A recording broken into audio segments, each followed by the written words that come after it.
Thank you so much for being here today. My name is Joanna Schnedler. I'm the Executive Director of the Minnesota Music Coalition, and I'm really pleased to have a great panel of folks who are here joining us to talk about talent booking in 2021, which is, as you all know, kind of a crazy time to be thinking about booking live music, but we're excited for the conversation. So I have a series of questions that I'm going to ask, and then I also welcome people to add questions to the chat. Hopefully we'll have time at the end for sure for that, as well as, feel free to add questions at any point, and we'll try to keep an eye on those questions as they come in as well. So my first question, and any of our panelists is welcome to jump in and provide this one, but the first question I have is, panelists, please introduce yourself and just give a very overlying introduction to what types of programming you and your venue are planning for the remainder of 2021, and how do musicians get involved? Anyone want to start, or I could put myself on the spot? Great, thanks, Melissa. Sure. So I'm Melissa Latour. I'm the Executive Director for the Homegrown Music Festival. And in an ideal world, we are an 8-day festival with usually about 35 venues, 200 performers. So this is very different planning for us. So what we're doing this year is pretty much all virtual for our official festival. We'll be doing a virtual poetry showcase, video showcase where people make videos of their favorite local music. And then we'll also be sharing on a live stream music performances that artists submit to us. And how they become involved, they have one more week from today to submit their content to admin@duluthhomegrown.org. And then they can upload their performance piece right there.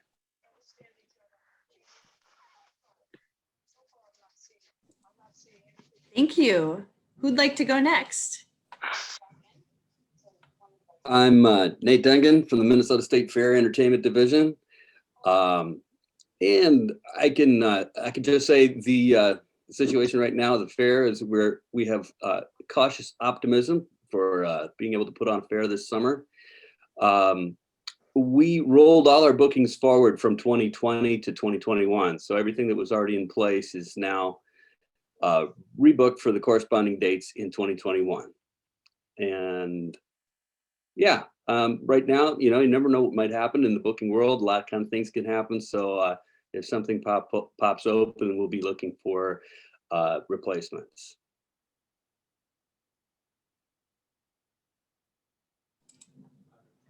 Thank you. Who wants to jump in next? Hi, I'm Nate Kranz. I'm with First Avenue and our associated venues in Minneapolis and St. Paul.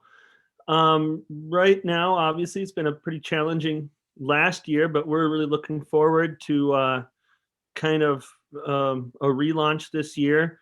We are currently focused on a few different things, depending on what time of year. In the immediate future, we've been doing some micro shows where we can get about 60 people. We're up to 60 indoors, and of course, then there's a live stream component to that. We have Cactus Blossoms this weekend, and a handful more of those coming up over the next month and a half.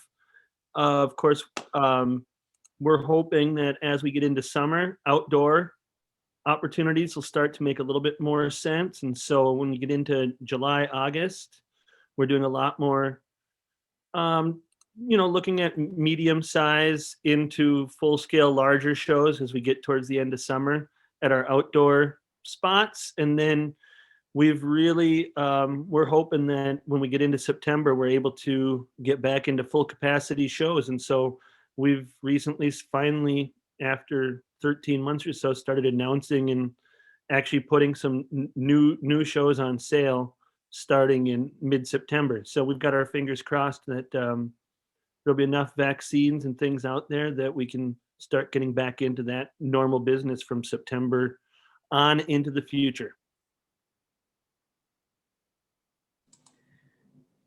Thanks so much. Who else would like to go next? Panelists? I can go. My name is Youa Vang, and I book at MSP Airport. We are currently have music right now, and it's actually from a bank of rosters that is usual for us anyways. We are not booking too much or not looking too far ahead into booking outside quote unquote staff. But I was fortunate to have some holiday performances this year. I had about 16.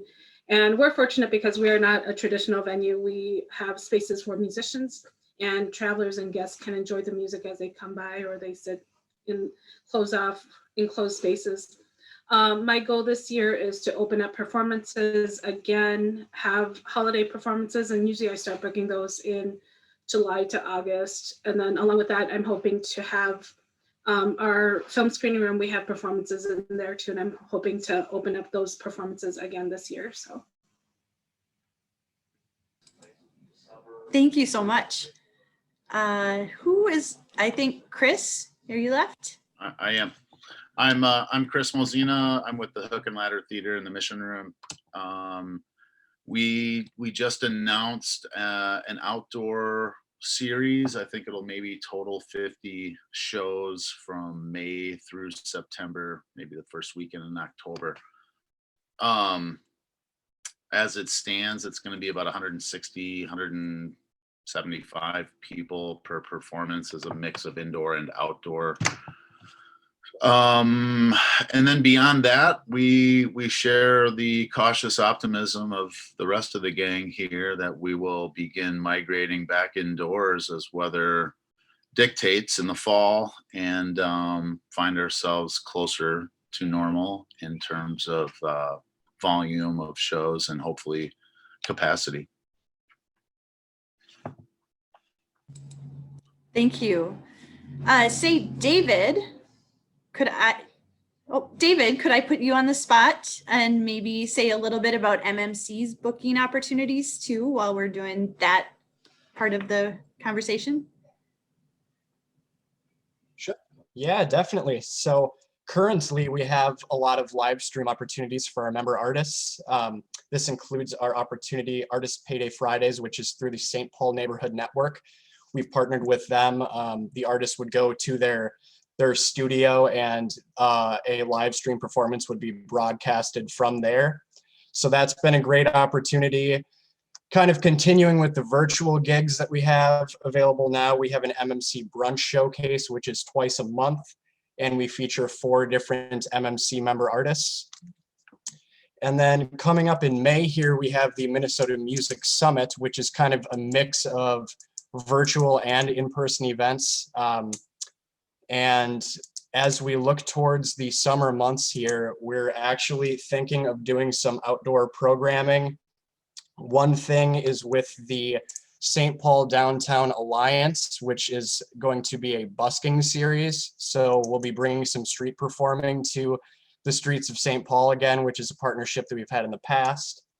And then another outdoor performance opportunity that's in the works right now is down near Mankato. It's called Chankaska Creek Winery, and they have patio shows. So we're starting to look at the outdoor performances pretty optimistically as well. And hopefully by September, like you guys have been mentioning here, we're hopefully going to have some indoor programming again, and get people back into the buildings and into establishments and enjoying shows together in the same space. And I'm going to answer Brianna's question really quickly before we move on to the other questions for our panelists. By the way, thank you, David. And she just asked who the patrons are for the brunch series. In general, they are whoever connects through our marketing channels, our mailing lists, as well as the public at large, as both the artists themselves promote the concerts, and other people that might be following MMC for performance opportunities. So thanks for the question. So I'm going to turn to our panelists again. And the next question that I have, and I think this is applicable not just this year, but perhaps in the future as well, in when things are normal again. I don't know about that, but related to, you know, how do musicians get involved at your venues or in your opportunities? How do musicians set themselves up for success when it comes to accessing your gigs or presenting themselves as booking options? And anyone can jump in.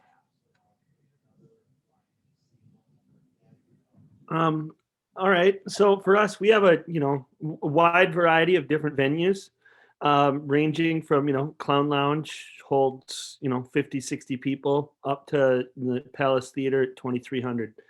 And so it's obviously, in some respects, if you're going to play the Palace, it's pretty expensive. So you're going to have some body of work to point at that says that you can move a reasonable number of tickets to just basically cover those costs. And so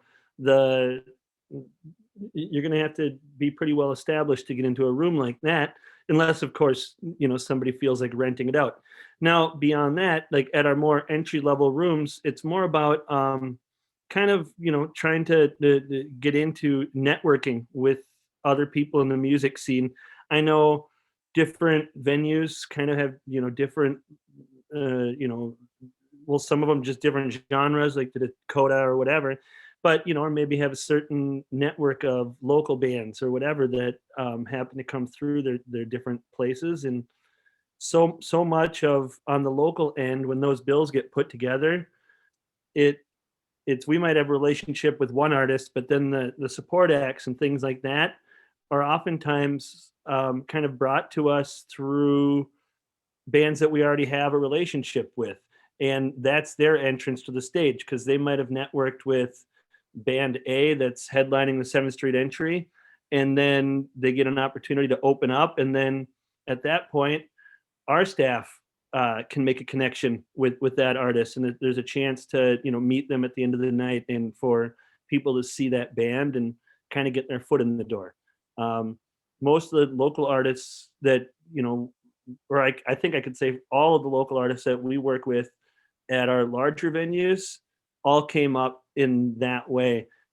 Some of them made it bigger faster than others, but everybody started at the smallest venues and kind of went through each stage. I'd also say it's important to play different venues. It's the only real way that you're going to get grow that crowd that'll get you into taking each next step, because there's crowds that just hang out. I mean, I know there's people that see a lot of music and only go to the Turf Club.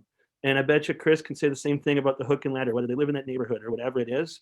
And so I'd say it's also important to take that opportunities to get in front of different audiences at different venues and with different promoters, so that when you do, get that opportunity at the next level, you can take advantage of it.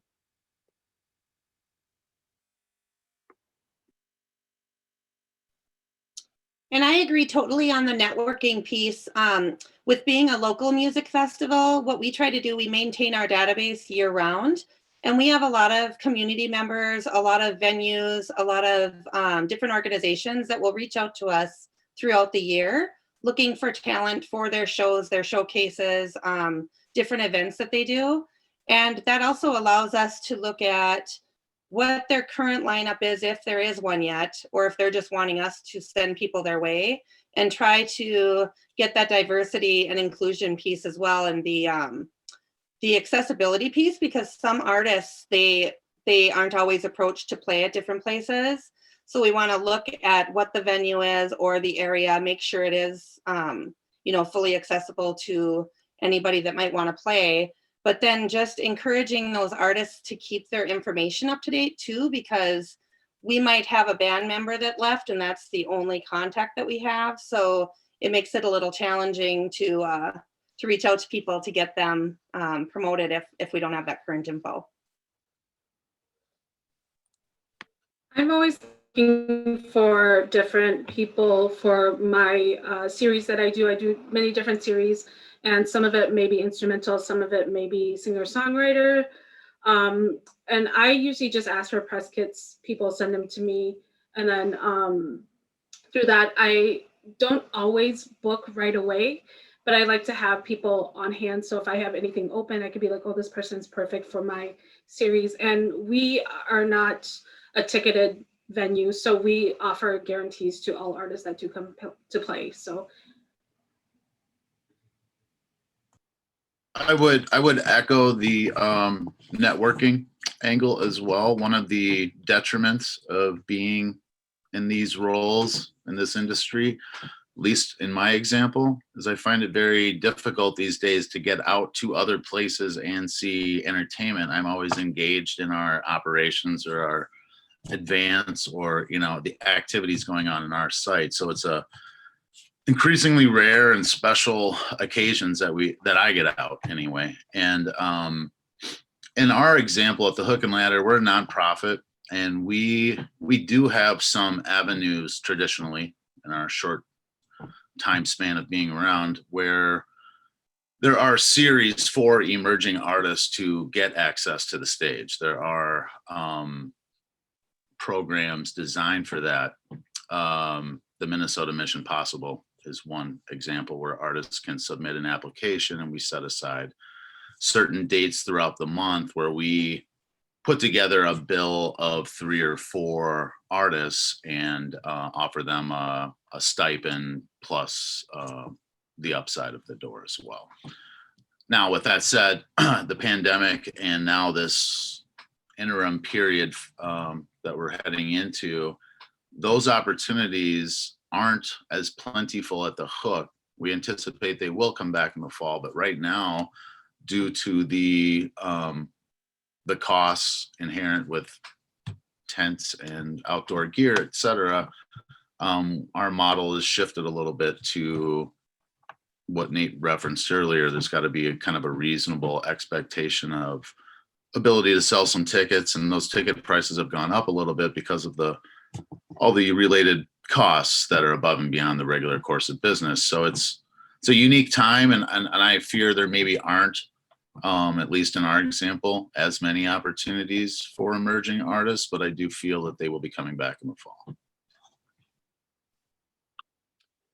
At the state fair, I think we share everybody's, anticipation that the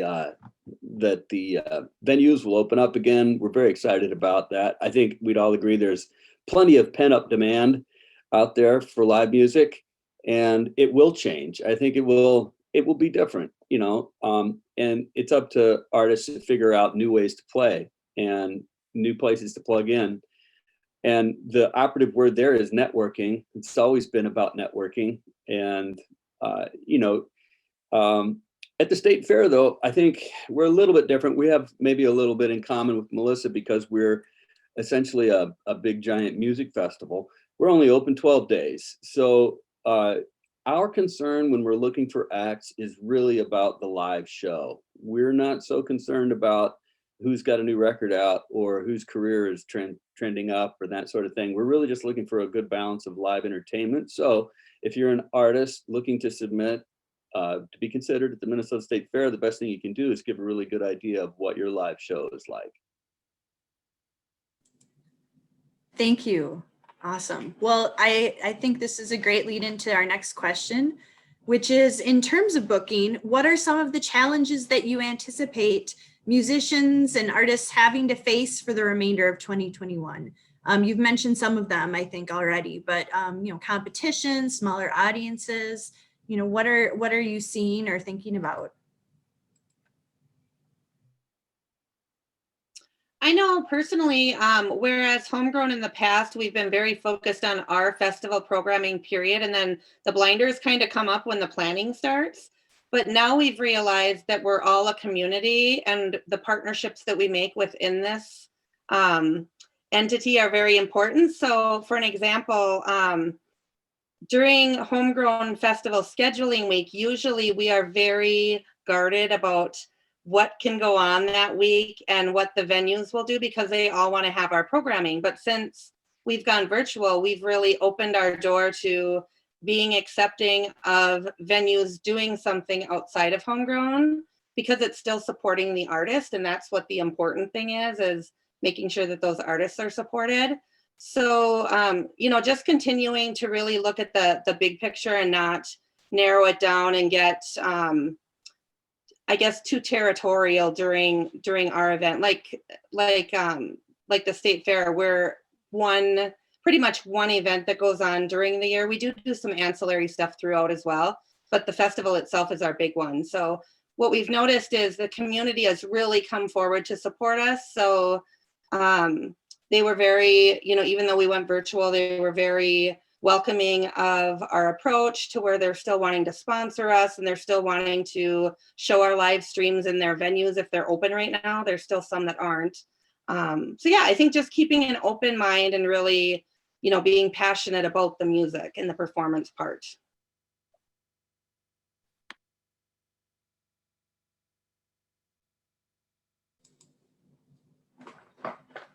Anyone else? Okay, well, I will go on to my next question then. What advice do you all have for musicians who are looking to start performing again?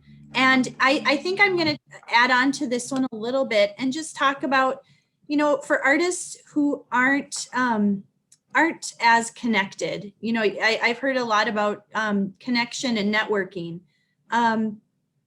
You know, I guess I'm just wondering if you have additional thoughts for the musicians who don't feel as connected in as they would like to be. You know, what are some thoughts that you have for them? I mean, I can just speak to the immediate future. I think it's going to be kind of tough because there's a lot fewer opportunities. I think Chris was just mentioning it too. It's the same, you know, for us, that we're going to have to be a little pickier. Like, you know, when you have no revenue for over a year, and then you're going to start bringing your staff back and all this stuff, there's going to be fewer opportunities to play. And it's not like there's fewer musicians out there. And so each available spot is going to be just that much more difficult. And I say this more hopefully in the short term, like as we, you know, kind of transition from wherever we are now into that first phase of being reopened, because there truly is, at least, you know, when I look at my calendar of touring bands, our expectation is we're going to see, like, you know, 24 months worth of tours going through in, you know, maybe 16 months. And so it just takes, you know, like a resource that's stage time being a resource that's already scarce, and it's just going to make it, you know, that much more difficult. So with that being said, I would, you know, be looking at things like try and focus in that are, you know, approachable, or finding a way and really making the most of whatever opportunities you can get, you know, especially in this, like, next, say, 8 to 12 months.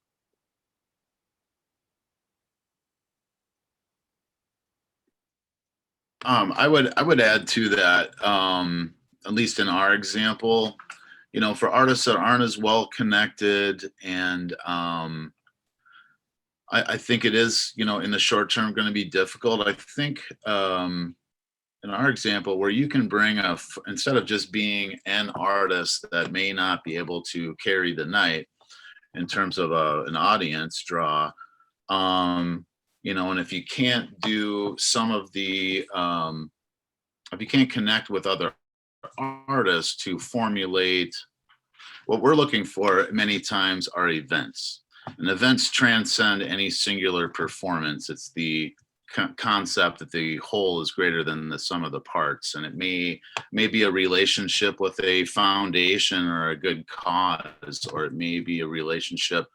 But, you know, the idea that you can operate in a bubble, creating music, and expect to advance that, those are kind of the exceptions and not the rules. So, I mean, I don't think we can gloss over the value of just how important the networking is, and getting out and supporting your other artist friends and their projects, and being visible in the community. I mean, that's where those kinds of opportunities originate, and those connections seem to happen, in my experience.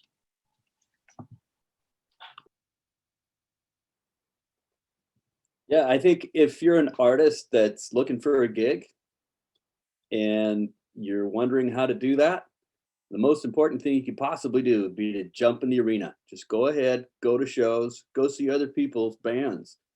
That I think is the single most important thing that I mean, when I booked clubs, that's the most important thing I was looking for is who's hanging out.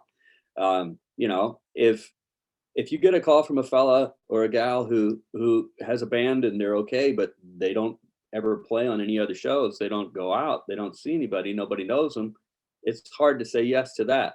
On the other hand, if you got somebody who's always around, he's always there, you know, supporting his other band, his other friends, that's the fellow or the gal who'll get the gig.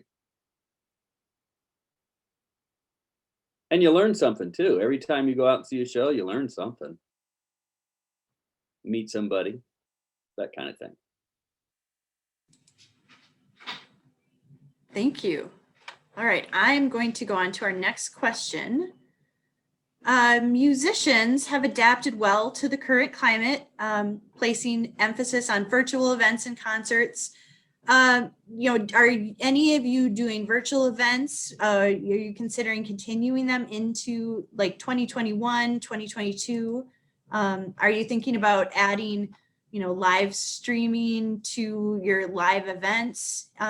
What is anyone thinking about that? We're definitely looking at doing the live streaming continuing.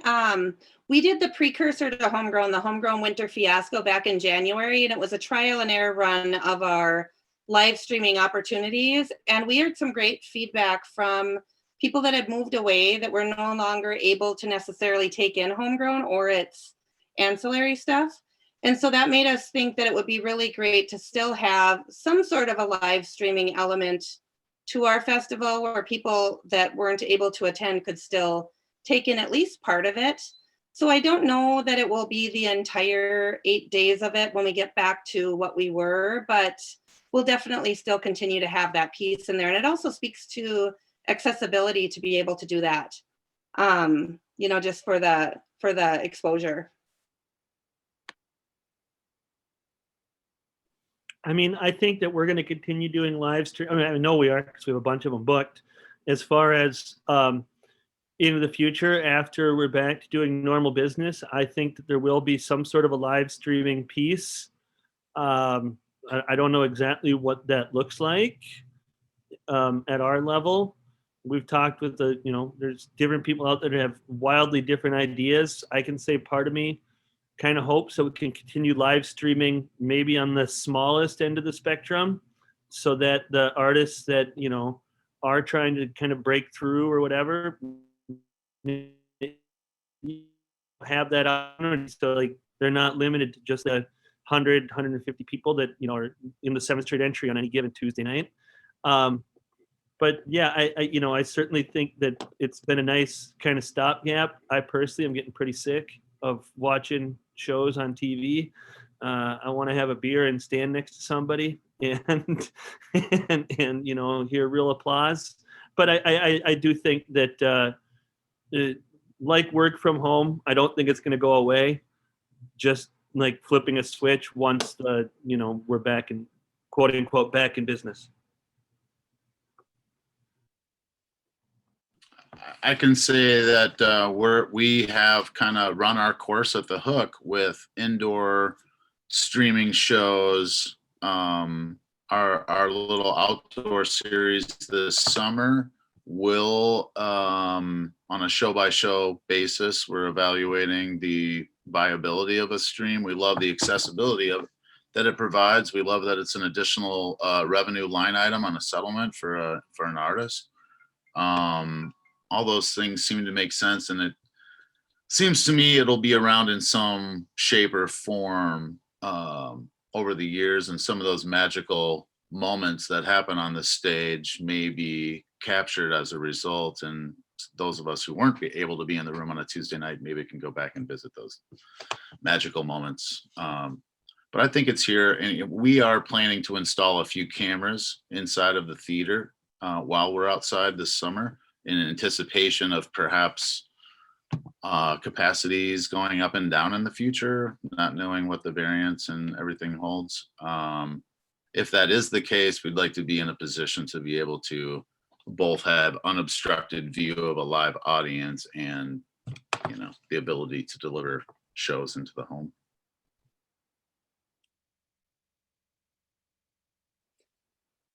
I would agree. There's no substitute for the real thing. The live event is what it's really all about. You know, the streaming was I think really an interesting way of keeping it going, and so you know it'll be around. But the people who are good at streaming are the people who are doing it before the pandemic. You know, the people who understood how to do a Facebook Live broadcast and make it interesting and that sort of thing. Or had a thematic approach to it. I think those really worked. The ones that don't work for me are the ones where it's like a selfie concert in a bedroom, where it's like, oh, hi, oh, John's here. And, you know, that's not very entertaining. But I think as the technology gets more, you know, egalitarian, I think as more people are able to use it, then it'll be more accepted. You know, it seems like such a two-dimensional platform. I think we're in the experience business more so than the music business. And how do you separate the smell and the sound of the Midway from, you know, a music experience at the state fair? Or, you know,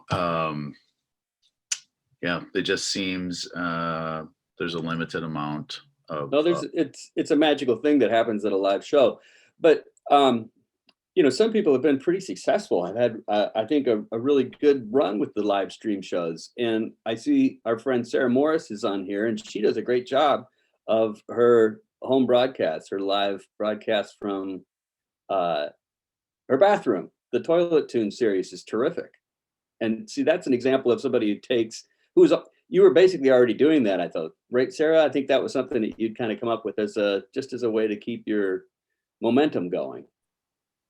Yes, because I like listening to people in my bathroom. But yeah, I had already been singing from that, so then I kind of kept that going a little.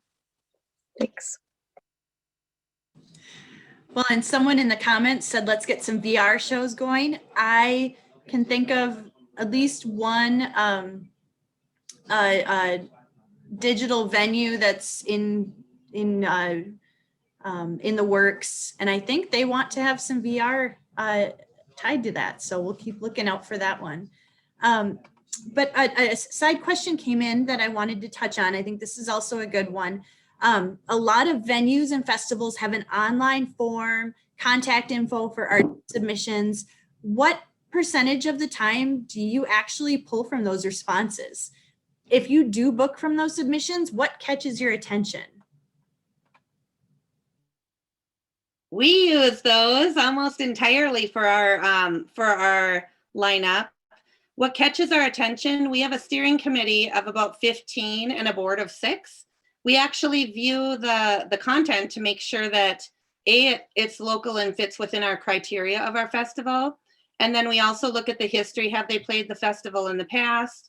Are they currently playing? Is it something that they're really promoting themselves at shows? And obviously it's COVID now, so it looks a little bit different. But there are a lot of local artists that have developed their own like weekly programming, you know, with the little live streams and whatnot. But we definitely look at those submissions, and we'll share the link to get people to apply, and then other friends will also share it. Band friends will share it. Again, it's that networking piece. The trick is sometimes to get to some of the newness that you might not be aware of, especially if it's fun stuff that is developed during the pandemic that maybe hasn't been announced. So those are little treasures that you can come across too. I use those a lot too when I book. I would say I pull about 50% of my booking from that. Some of it is connections I have made through my work as a journalist. So, you know, and usually it depends on what I'm booking for, like I said before. This year I'm putting together a committee that's going to go through submissions as well. And with that, I'm hoping to be to find more artists that I'm not aware of. Like I said, I want to collect EPKs. I listen to everything that comes in. So if you submit to me, I listen to the piece. Along with that, I'm hoping to be more diverse in the booking and more inclusive as well. So that's my goal. At the state fair, everything that is submitted is considered. Everything is listened to. And that's not just lip service. That's because I, as a talent buyer, never know where it's going to come from next. You just never know. You could always find something new out there. And so it's very exciting to see something come through that surprises everybody.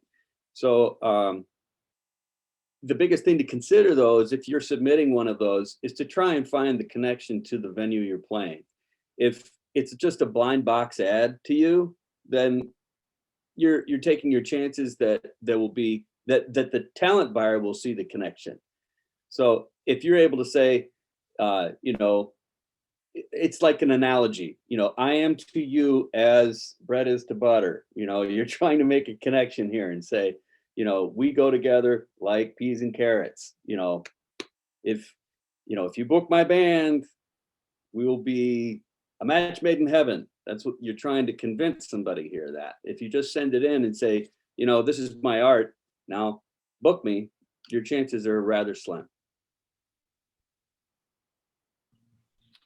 I think the bottom line is that there is no silver bullet.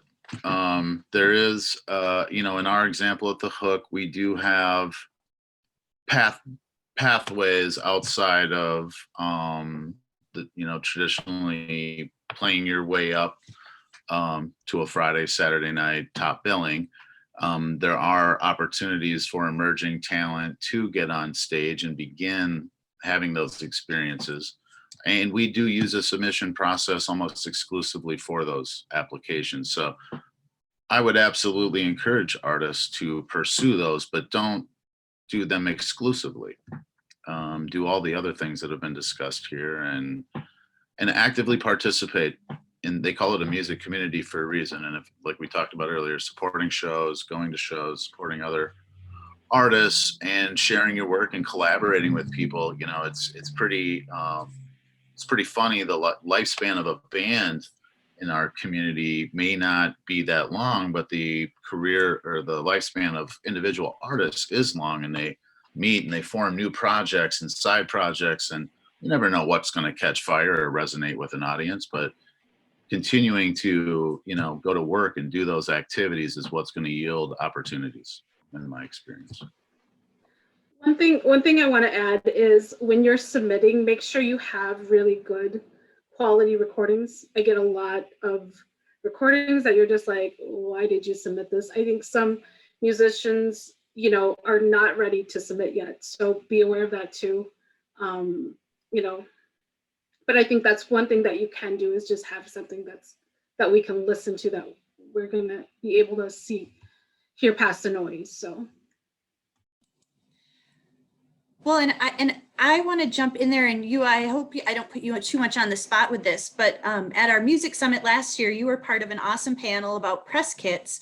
And I just wondered if any of your thoughts from kind of that press kit conversation were applicable here. Are there some kind of key things that people should have in line when they're So one thing that I want on everybody's website is music. You would not believe how many times when I go to your website and there's no music to be found, it's not embedded in there. I want to be able to listen to your music, a bio, so I can know what you sound like without having to listen to you. I know it kind of defeats the purpose, but write about what you sound like. You can put your genre in there. So bio, music, photos as well. So for promotion are always good in a press kit. I would add video. Yep. Probably the single most important thing. When I have a booking meeting with some of my colleagues, somebody has an idea or a band they want to present for consideration, you present a video of a live performance that's been captured. And then the second thing we're looking at is social presence and activity. So, engagement is really, I think, the word. I know for us, if you have any sort of a resume, as far as gigs you have played, like we've done this, we played the fair, we did Duluth Homegrown with so and so, we played Hook and Ladder, and whatever, and kind of at least leave us a trail of breadcrumbs to let us know what you've been up to before you sent in that press kit. So.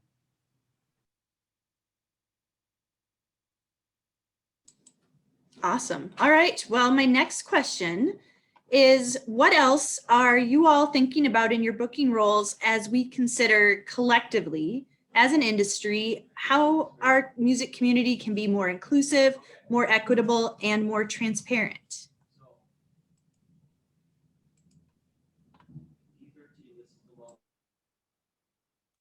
I know personally for us, it's very important that we are out there. Again, it's COVID, but that we are out there really looking at the talent and searching out those acts as well, and going to the shows and catching the newness that's out there, and watching the crowd responses and doing our homework too, and not just waiting for the talent to come to us, but also seeking it out as well.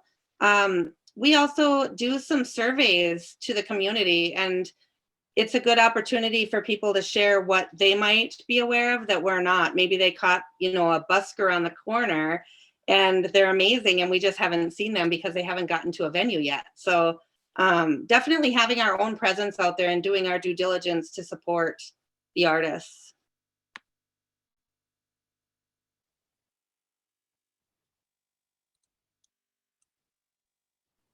I mean, I would just say that it's going to start, you got to make sure your staff kind of hopefully reflects the kind of artists and shows that you want to present. And so I think that's a really good place to start is, when you have an opportunity to hire a person, or when when you're looking at your staff, and make sure that, those values are reflected kind of at home. Is probably a good starting point, and also kind of across your staff. I know people get kind of marginalized into certain roles, in maybe like looking outside of those quote unquote traditional spots where people might land, to make sure that you're surrounding yourself with a diverse group of people that are helping make the decisions as to who's going to play when, and so on and so forth. I know that a lot of for our business, a lot of the time it's just a tour. We don't have, we're booking a tour, and there's going to be a support act that's on the road, and for better or for worse, we don't have a whole lot to do with the creativity or the putting together of that touring package. But there's a lot of times we do, and in those circumstances, I know at our company, we really try and just be really open and thinking about this, like, what can we do so a bill isn't so a bill is more diverse than maybe it could be, or whatever like that, and just being aware of it, I think, and being open. So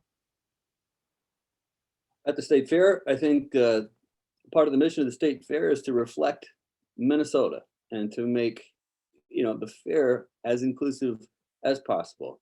And so we've been looking at it that way, through that lens, for quite some time now. And I'll be honest, back in the 1900s, in the last millennium, there was probably the impression or the perception that all the fair was country music. And that would probably be somewhat accurate. A lot of country, a lot of pop, a lot of rock. So now I think, we've been really taking an extra step to be as inclusive and representational as possible. And at the fair, it is a great boundary breaker. Music is universal, just like food, and people love to enjoy music outside while they're eating a hot dog, corn dog, whatever. Yeah, I at the Hook and Ladder, we do have opportunities and make the most of those opportunities when they present themselves to insert diversity where it doesn't already exist in the form of a support act. We have when we go back inside, hopefully in the fall, we have a small side stage that we often will feature tweener acts as the main stage is transitioning from act to act, and it allows us the opportunity to introduce one more performer and maybe a 3-band bill. It turns into a 4-band bill and provides an opportunity to challenge audiences with something different and new, and creates opportunities that may not have been there before. And we're also at the Hook, we're open to and work with a lot of and collaborate with a lot of different curators, and many artists are in fact curators as well, and understand that they're not just booking their band. They've been at it for a few years. They've got some friends in some other bands, and they've got a group of similar like-minded people, and they'll put a bill together or have an event, and maybe it'll benefit a charity or something, and maybe it becomes an annual thing. And so there's anyway, it's something that we continue to challenge ourselves with on the diversity front. And we like to think that we have an open door policy when it comes to those kinds of proposals. And yeah. I brought up before that I am putting together a panel to help with booking at the airport, but my goal is always to make a bill diverse, a series diverse, without tokenizing people. I mean, I'm a person of color as well, so I feel fortunate that I can amplify those people when I book in that community too. So that's always my goal when I'm booking, is not to tokenize, but to also amplify people's voices, literally and figuratively. So Kind of what we feel part of our function is a platform for the community and those voices. It's funny, I just saw the MMC sent out a email, I think it was earlier today or maybe yesterday, that's announcing the last in a 4-part series, the Voices in the Back series. Isn't that right, Joanna? Didn't that just go up? I would encourage everybody to watch that series if you haven't. If you're not aware of it already, it delves into the subject of tokenism, some depth, and it's all from the perspective of artists in our communities, and I think it's a great watch.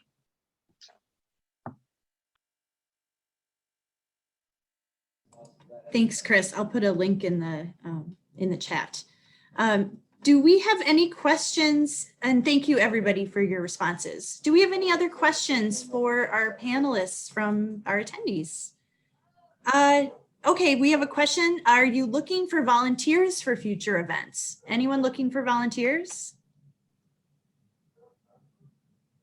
I'm always looking for volunteers, but I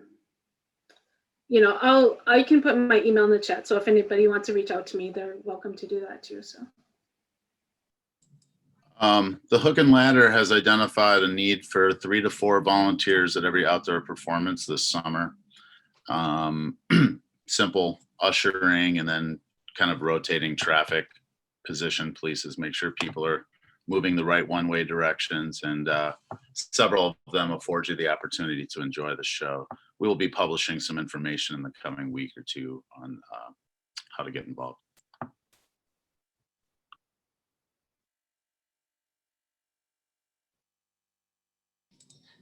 Any other questions? Well, here's one. Okay. Melissa mentioned going out and finding new artists. Do the panelists ever search social media to find new artists? I do. I'm always looking for new artists. I also will reach out to people for suggestions. I do that with both music and reading, of course, but yeah, absolutely. I don't actively look, but if a friend takes a friend, sometimes I'll look through and listen to what they're recommending. I mean, I'm just, I got into this because I love music. So I'm always seeking out new artists, whether it's on social media or through, blogs or recommendations of friends. And I mean, I don't know, it's my natural inclination that if I get turned on to a new artist that I like, I'm usually within a song or two looking up to see, okay, does this person have a booking agent, or like, what's the contact info? And often, I mean, multiple times a week, I know I'll just find things for whatever, whether it's like my personal taste or just something that seems like it could click with an audience, and I'll forward it to somebody on our team just to reach out and make a connection. So I think it's I was going to say disturbingly easy to book bands purely on social media, based on social media. I think when, I'm going to show my age here, but when I started, it was a word of mouth kind of a thing. You definitely had to be talking to other talent agents or just your friend who was a sound guy, somebody who saw a band. You would hear about it before you would, you'd hear about somebody before you'd see them. And then you'd have to go see yourself. There's no substitute for the real thing, going out in a club and seeing the show. That is truly the only way to really understand what you're booking. But maybe a good follow-up question for this is, what is important on a social media portfolio? And I can say it comes down to like, what kind of a band is this band? Are they, are they playing clubs? Are they playing free stages? I mean, for me, I'm looking for the live show. I'm wondering if they can perform in front of total strangers in broad daylight who are mostly sober, because that's just what works at a free stage at a state fair. An engaging, entertaining band, not afraid to talk to the crowd. So when I look at that, I'm looking at the history, the gig history, like where have they played before and where are they going to play? Where are they scheduled to go on their calendar? That's the most important thing I look for. We look at socials. I mean, they're have a presence, be engaged. But I would put my energy into performance experience and going out and seeing a show or booking, trying to play, even if it is wherever those opportunities exist. And I would spend my time out there doing it, not on my computer. We have another question that came in. Have any of the venues ever used affiliates to try and get more people into online events and do profit sharing for that event?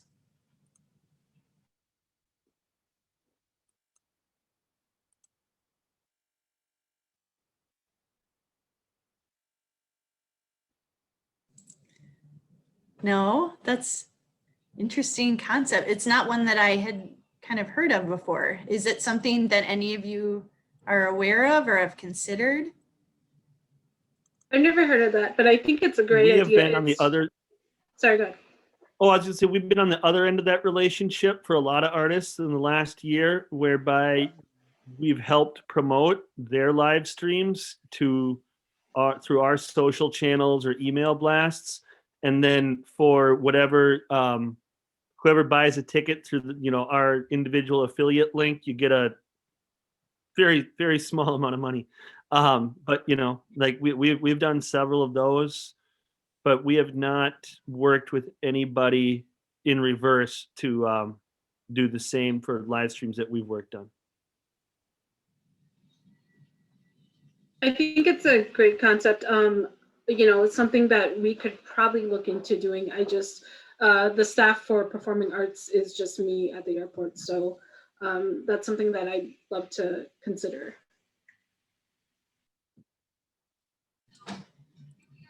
All right, here's another question. How early is too early to start booking shows in 2022?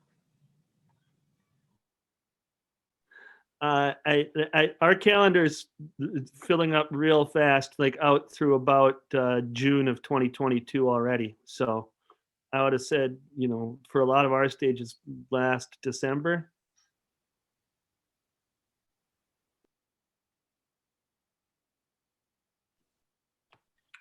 We're not booking ahead quite that far. We do have a handful of items on the calendar. But I would think you wouldn't have to wait to book 2022, and you can, there's probably still going to be some opportunities this fall.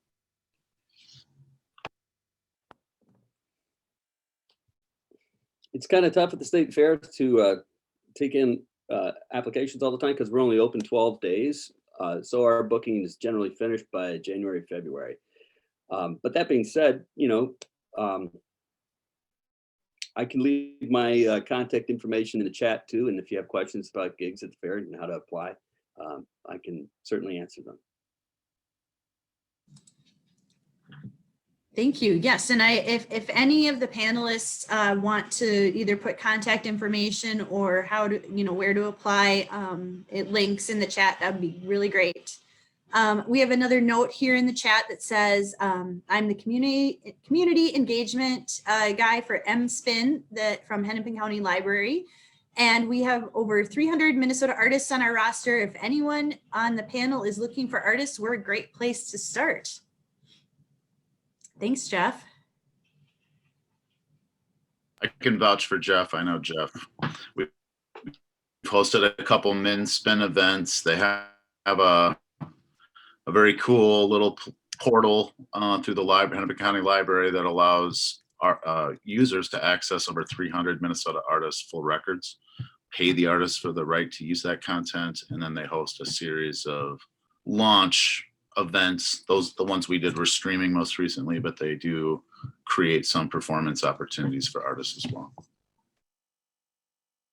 And I think there's a deadline coming up for submissions if it hasn't already happened. It's coming up soon. So the window, and they have a committee that reviews materials, as I understand it, of artists, local artists that contribute to the selection process. And I think they're adding close to 100 artists a year. So. Just passed, Chris. We just closed last night. There you go. Thanks.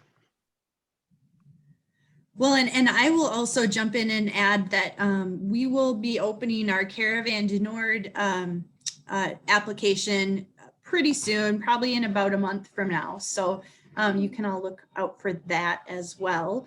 And actually that I had another question, I guess directed at Melissa, but anyone can answer it if you have an answer for it. And that is, if artists are trying to kind of, you know, do a little bit of touring or get into other parts of Minnesota, you know, do you have any suggestions for how to kind of break into it? Well, I guess that's applicable to people in the Twin Cities and you know, artists who are in Greater Minnesota touring too. So it's applicable to everybody. You know, what are some suggestions for connecting with new parts of the state? I know in Duluth Superior area for the homegrown demographic, if you were to visit our website, duluthhomegrown.org, and you look at our sponsor list, the venues that are listed there, the majority of them do have music year round when we're in a perfect world. Right now, of course, things are looking a little bit different, and a few of the places have built outside stages or seating areas, and they're doing very small scale stuff, but they are starting to do the live performances. But that's a great way to network. Definitely looking at the different events that happen in the areas, the different major concert venues that might be in, you know, the different areas too, and reaching out and networking that way. I get this question a lot from new artists, and I always suggest, you know, who do you like listening to that you're similar to, and see where they're playing. I don't think it's okay to reach out to that artist to be like, how can I get contacts from there? Do your own research, but see where they're playing. And if you fit in the same kind of mold that they do, possibly reach out to those venues. That's, you know, that's a good source to look first before.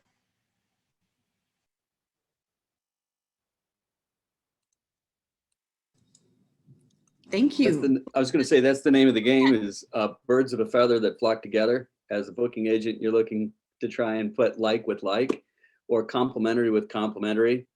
You know, you can sometimes book against type and it'll work. Like you could maybe book a swing band with a a ska band, or maybe a hip hop band with a swing band. Sometimes that'll work, but a lot of times you want to find people that know each other.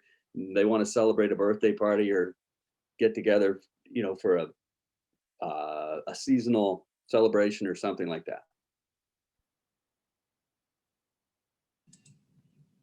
Great. I think it harkens back to what we were talking about earlier. Once you've played around, you've got a band, your material's solid, you've gotten a few gigs.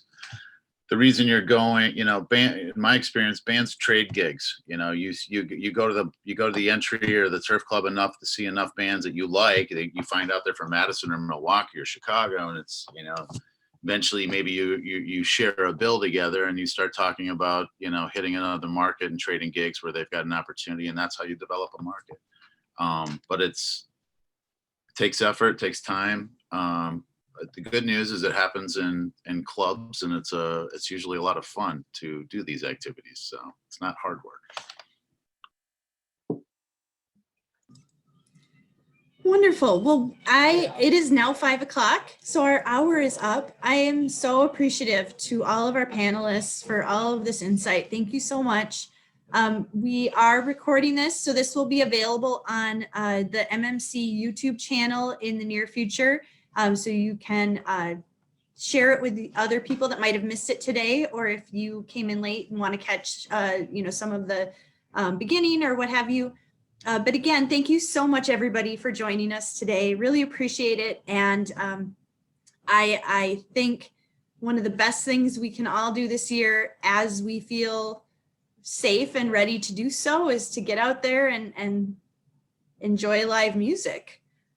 So I appreciate all of you and all of the work you're doing as artists and booking agents and managers and things like that. So have a great day.